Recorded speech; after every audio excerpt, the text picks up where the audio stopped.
السلام علیکم. آج کا جو ہمارا ٹاپک ہے وہ فیملی لاء سے ریلیٹڈ ہے اور سول لاء کے پیپر میں سے ہے فیملی کوڈس ایکٹ 1964. سب سے پہلے ہم اس کے فیچرز اور اس کی بیک گراؤنڈ کے بارے میں تھوڑا سا جان لیتے ہیں. یہ ایک اسپیشل لاء ہے جو کہ 18 جولائی 1964 کو انفورس کیا گیا. اس کا مقصد ایک تو پارٹیز کی فیسیلیٹیشن، فیملی لاء کو آسان بنانا اور اس کے جو پروسیجر ہے اس کو ریگولیٹ کرنا ہے. اگر ہم اس کی اسکیم کو دیکھیں تو اس کے 26 سیکشنز ہیں.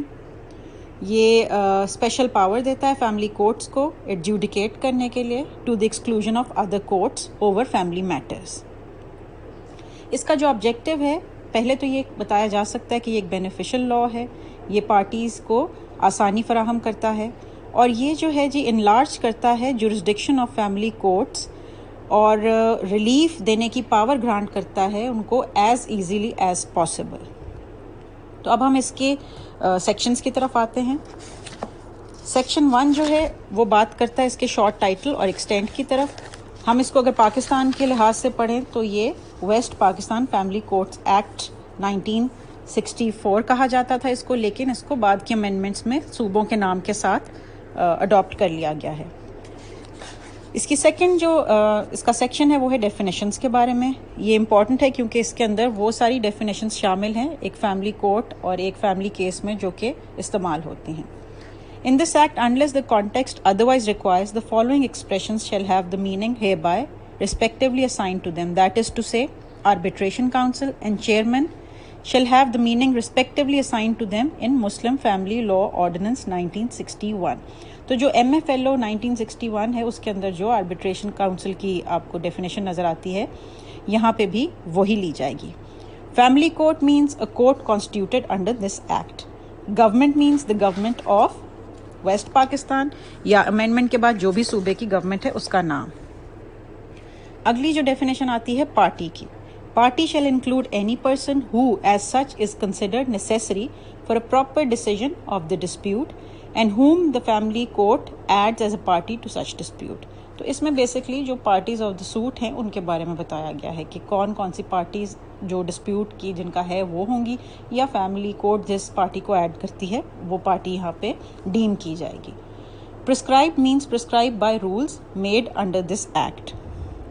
اس کے بعد جی کہا جا رہا ہے words and phrases used in this act but not herein defined shall have the meaning respectively assigned to them in the Code of Civil Procedure 1908. یعنی کہ جس چیز کو اس ایکٹ میں نہیں ڈیفائن کیا گیا اس کا ہم جو میننگ ہے وہ ہم سی پی سی سے اخذ کریں گے. سیکشن 3 ہم بات کرتا ہے اسٹیبلشمنٹ آف فیملی کورٹس کے بارے میں. Government shall establish one or more family courts in each district or at such other place as it deems necessary and appoint a judge for each of such courts. یہ جی بات آ رہی ہے کہ جی آپ کا فیملی کورٹ کہاں ہوگا، کیسا اسٹیبلش ہوگا. تو اس سیکشن کے تحت گورنمنٹ کو یہ پاور دی گئی ہے کہ وہ فیملی کورٹ اسٹیبلش کرے گی اور ایک جج اپوائنٹ کرے گی ہر ایک ایسے کورٹ کے لیے. اب ہم آتے ہیں جی سیکشن 4 کی طرف، کوالیفیکیشن آف جج. اب جو فیملی کورٹ کا جج ہوگا اس کی کیا کوالیفیکیشن ہوگی؟ No person shall be appointed as a judge of a family court unless he is or has been a district judge or an additional district judge, a civil judge. اور اگر ہم بلوچستان اور دوسرے صوبوں میں دیکھیں تو ڈفرینٹ اس میں تھوڑی سی کیٹیگریز شامل کی گئی ہیں، جیسے قاضی ہے، دستور العمل، دیوانی، ریاست کلات وغیرہ، لیکن اس میں ہم دوسری امینڈمنٹ کے تحت پنجاب کا ہی پڑھیں گے. تو اس میں بتایا یہ جا رہا ہے کہ ڈسٹرکٹ جج ہونا چاہیے، ایڈیشنل ڈسٹرکٹ جج ہوگا جو ایک فیملی کورٹ کو ہیڈ کرے گا، یا ایک سول جج ہوگا جس کو امپاور کیا جائے گا ایز فیملی کورٹ. سیکشن 5 کی طرف ہم آتے ہیں جو کہ اس کی جورسڈکشن کورٹس کی اس کے بارے میں بات کرتا ہے، جو بہت امپورٹنٹ ہے، جس کے تحت پتہ چلے گا کہ ایک فیملی کورٹ کس قسم کے سوٹس کو انٹرٹین کر سکتا ہے. Subject to provisions of the Muslim Family Law Ordinance 1961 and the Conciliation Courts Ordinance 1961, the family courts shall have exclusive jurisdiction to entertain, hear and adjudicate upon matters specified in Part 1 of the schedule. اس کا sub section کہتا ہے جی notwithstanding anything contained in the Code of Criminal Procedure 1898, the family court shall have jurisdiction to try the offences specified in Part 2 of the schedule where one of the spouses is victim of an offence committed by the other.